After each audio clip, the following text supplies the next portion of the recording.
Hey guys, welcome to my YouTube channel Spooky स्त्री।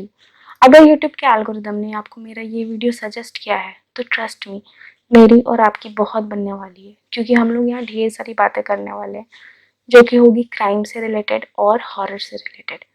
तो अगर आपको भी स्पूकी बातें करने में या उनके बारे में जानने में अच्छा लगता है तो प्लीज़ इस चैनल को सब्सक्राइब कर लें, बेल आइकन ज़रूर दबाएं।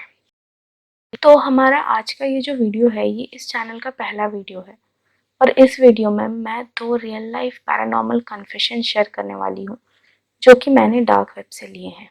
तो चलिए शुरू करते हैं। आप में से बहुत से लोग होंगे जो अपने ग्रैंड पेरेंट्स से काफ़ी कनेक्टेड होंगे और उनको उनसे बहुत प्यार करते होंगे। उनके चले जाने के बाद उन्हें काफ़ी मिस भी करते होंगे।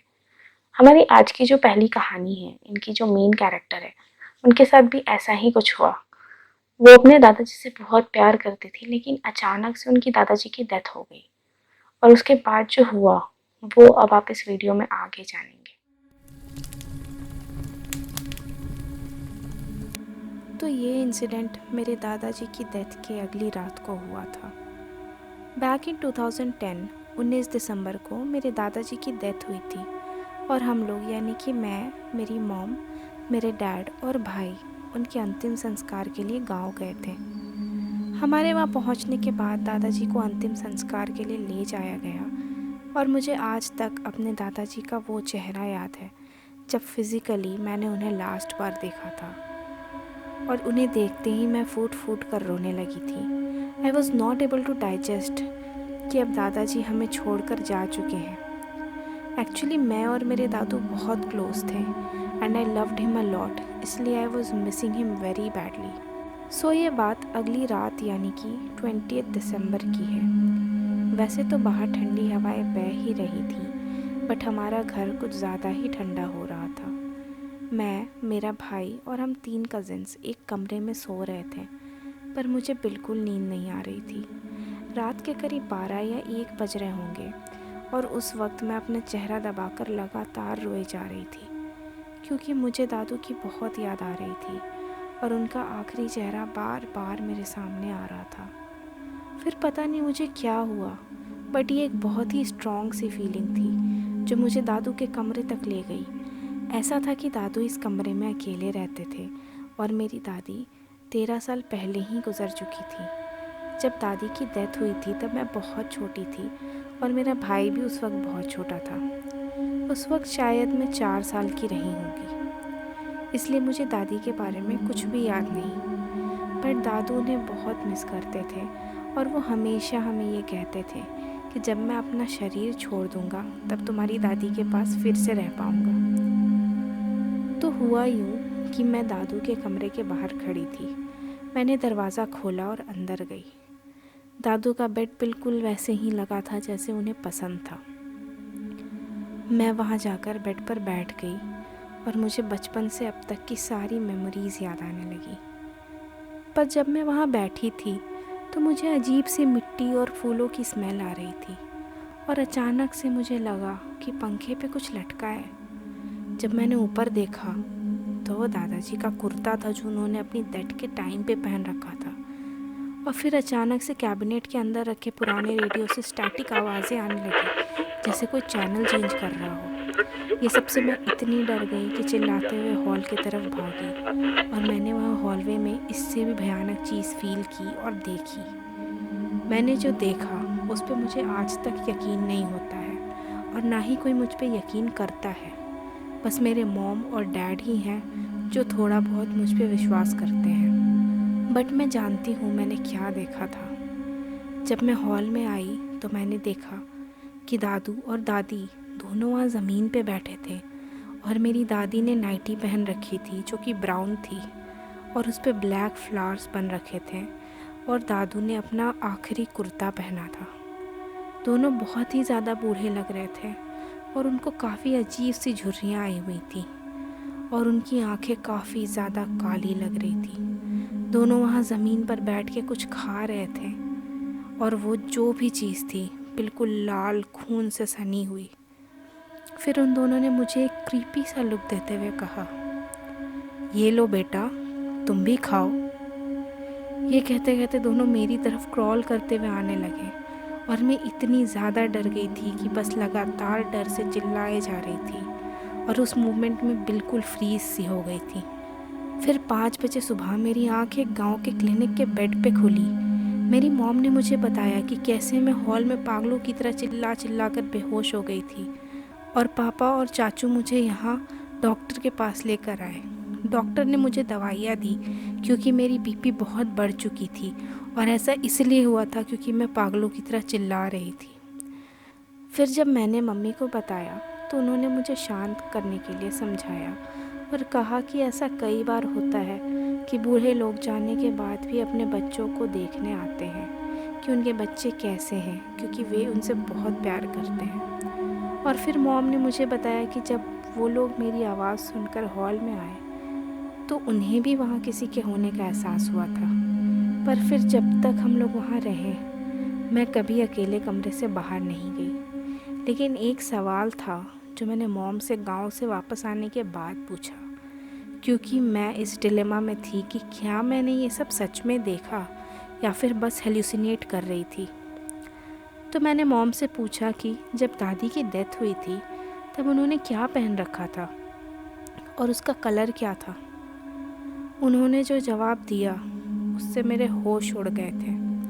मॉम ने कहा, दादी ने नाइटी पहनी थी और शायद उसका कलर ब्राउन था जिस पे ब्लैक से फ्लावर्स बने हुए थे।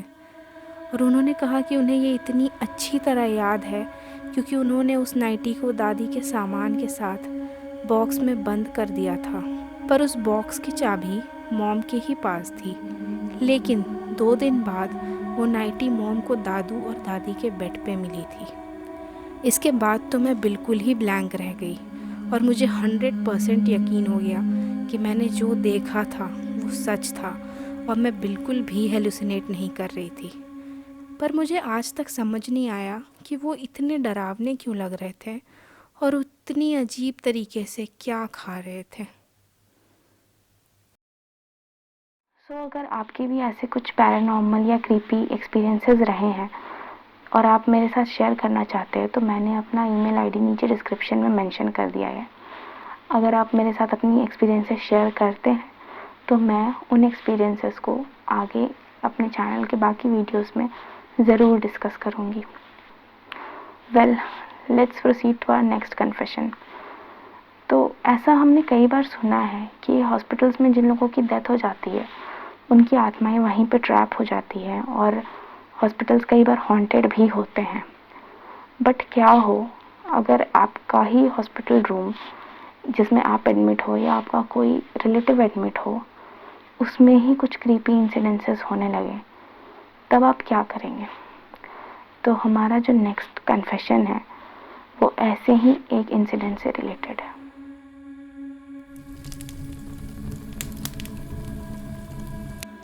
ये बात नवंबर 2013 की है।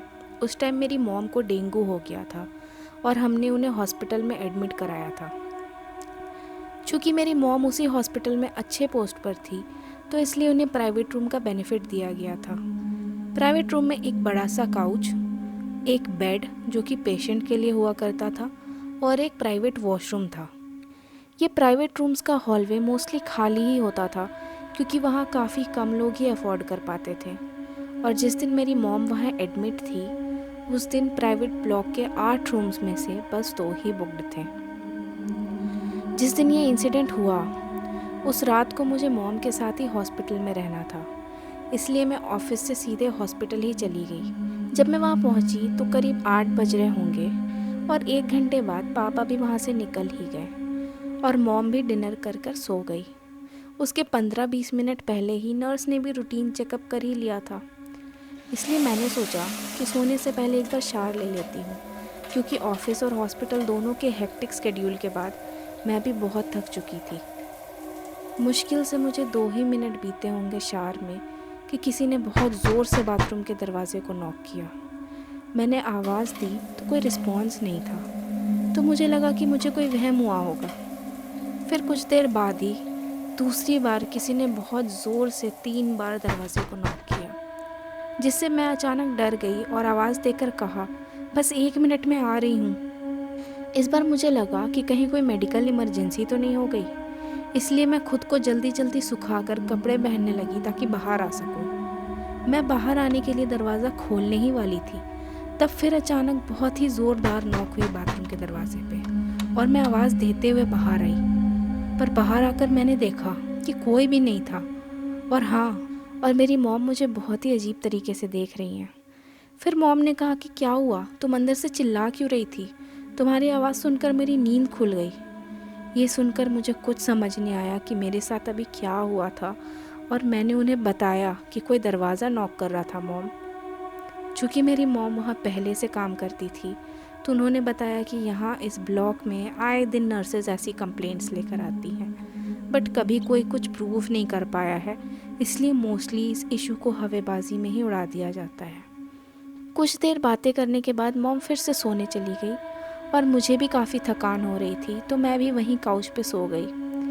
रात के करीब 2 बज रहे होंगे कि किसी ने कोई दरवाज़ा नॉक किया। उससे मेरी नींद थोड़ी कच्ची हुई। फिर अचानक से बहुत ज़ोर से दोबारा कोई दरवाज़ा नॉक हुआ। मैं उस आवाज़ को सुनकर झटके से उठकर बैठ गई, तो मेरे सामने ही बाथरूम का दरवाज़ा अंदर से तीसरी बार नॉक हुआ। मैं बिल्कुल भी डर गई।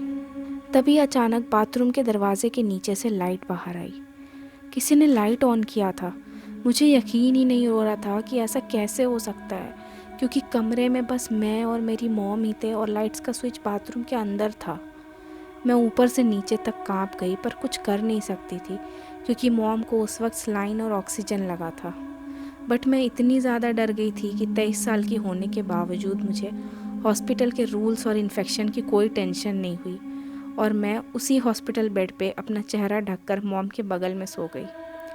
लेटर इन द मॉर्निंग जब नर्स आई तो मैंने उस रात के बारे में उन्हें सब कुछ बताया और उनसे पूछा कि हाँ ऐसा क्यों हुआ।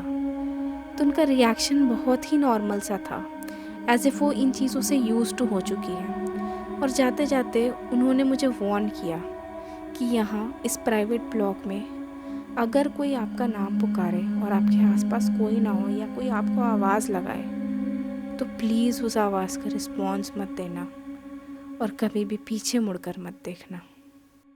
So that's it for today's video guys. अगर आपको ये वीडियो अच्छी लगी हो तो प्लीज़ मुझे सपोर्ट करने के लिए इस चैनल को लाइक करें, शेयर करें और नीचे कमेंट सेक्शन में अपना पॉइंट ऑफ व्यू ज़रूर दें। तो मिलते हैं अगली वीडियो में, तब तक के लिए बाय।